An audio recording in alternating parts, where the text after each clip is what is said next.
Coming up in this month's edition of the RMAC Showcase, man, has life taken a turn over the last month. In this new reality, things will be done a little differently. With the help of online technology, we will reach around the conference and talk to some of the biggest names in the Rocky Mountain Athletic Conference and see how they are dealing with this current COVID-19 reality. We'll get the thoughts of the man leading the charge for the conference as Commissioner Chris Graham shares his experience with all the decisions that were made and will still need to be made as we look forward to life getting back to normal. Plus, we'll catch up with athletes whose seasons were cut short and the decisions they need to make for their future. All that and more as the RMAC Showcase starts right now.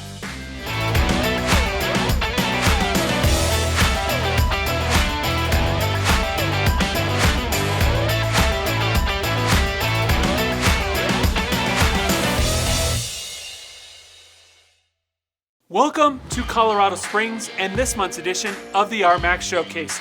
A little bit of a different setting as we fulfill the stay-at-home order currently in place. Hello everyone, I'm Jason Carter. Thank you so much for joining me, and I hope you and your families are all staying safe and healthy. To kick things off, we look to the past and the future as we sit down with RMAC Commissioner Chris Graham, who made difficult but necessary decisions over the last month and will have many more choices to make as we look forward to things getting back to normal.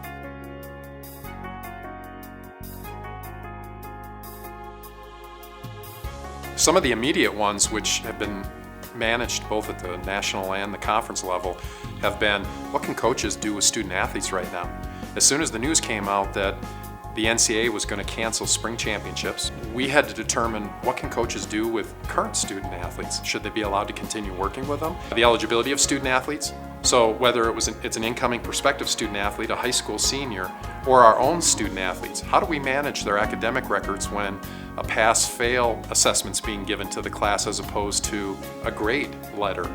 How do we accept incoming student athletes and or transfers and their grades without having it on a metric that we're typically used to assessing it on? So a lot of that reassessment and a recalibration of those metrics is being done. Transfer student athletes, do we accept them? Do we accept them from non-NCAA schools? What should their credentials look like? Our institutions rely heavily on camps and clinics over the summer.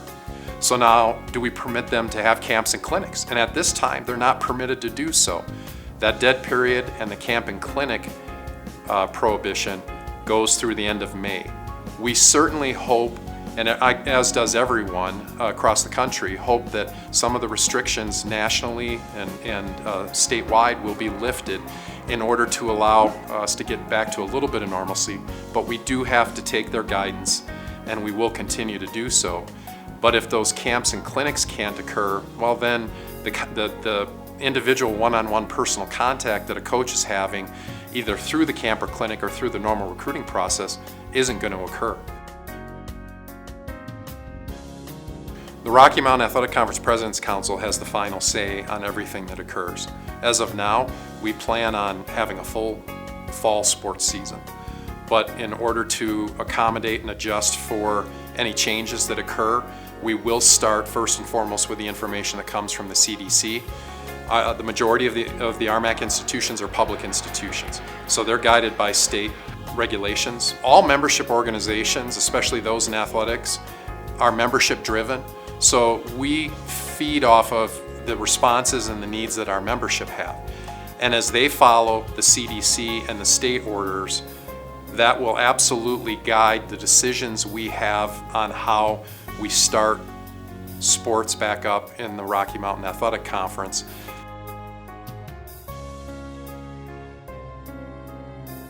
At the time, it seemed like it might have been a little severe to make that call right then and there without just trying to proceed without fans and making a call on eliminating spring championships when we were still 8 weeks away. The committee that they had put together for COVID-19, which included a number of medical professionals and other experts in the field and student athletes from across the association, made these recommendations, and they were taken seriously by the Board of Governors because they were made with sound data and information.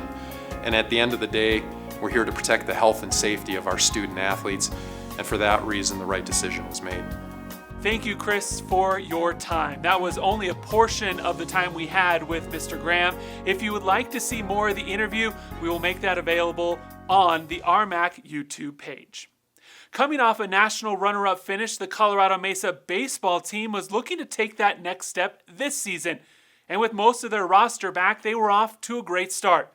Thanks to the power of Zoom, I got a chance to sit down with junior catcher Spencer Bromwell and get his thoughts on this whole situation. Guys came in, Maverick baseball, everyone in the conference knows, high expectations every single year. National runner-up finish last year, preseason favorites in the RMAC again this year. How was the team kind of looking before everything came to a halt? Everyone was excited to play. We started off pretty hot, had a couple tough series pretty early. Guys were settling in. Pitching staff was solidifying. They struggled a little bit early with walks, hits, whatnot, kind of typical for early season stuff. But everybody was settling in, getting into their own, and it was starting to come together. What are you guys doing individually? Are you having team meetings over Skype type programs? Do you have a workout regime that coach and the staff is giving you to help you guys be ready for when things do come back, hopefully next year? Everything's pretty individual right now with all the rules coming out, and I think the NCAA is still trying to figure out what we can and can't do. Nothing as far as Skype or Zoom or anything has been set up, but I know our coaches are going a little stir crazy with season being over, so I'm sure something will happen soon. But I know guys are still throwing, still hitting when they can, if it's allowed.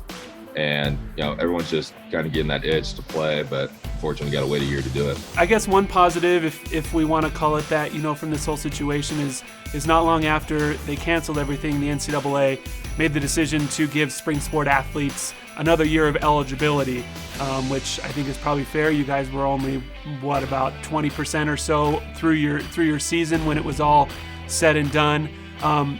What was your initial reaction to that? And then have you personally made a decision what you're going to do with that knowledge? I was really happy with that decision because I knew some of our seniors were freaking out that their whole career was going to get stripped away after only 5 weeks. So when that came out, it was kind of a relief for all of them. And as a junior, it wouldn't have affected me too much, but I'm excited that I have the option to play 2 more years of ball. What's the first thing you're going to do when NCAA and everybody says that we're allowed to get back into groups larger than 10? What's the first thing you're going to do? Call everybody up and go to the field immediately. Get back into it. Have you had any moments like that where the routine kicked in and you realized maybe a little late that, things are a little different? Yeah, so the series that got canceled was the weekend before spring break. So the not having school that whole next week was kind of normal. Kind of expected it, but that weekend on Thursday, I was starting to load my bag, getting ready to pack for the bus, and I was like, oh, we don't have anything. So it was definitely different, definitely hard to get used to. Still a little weird knowing that every weekend we should be out there playing, but getting used to it, unfortunately, and just ready to get back.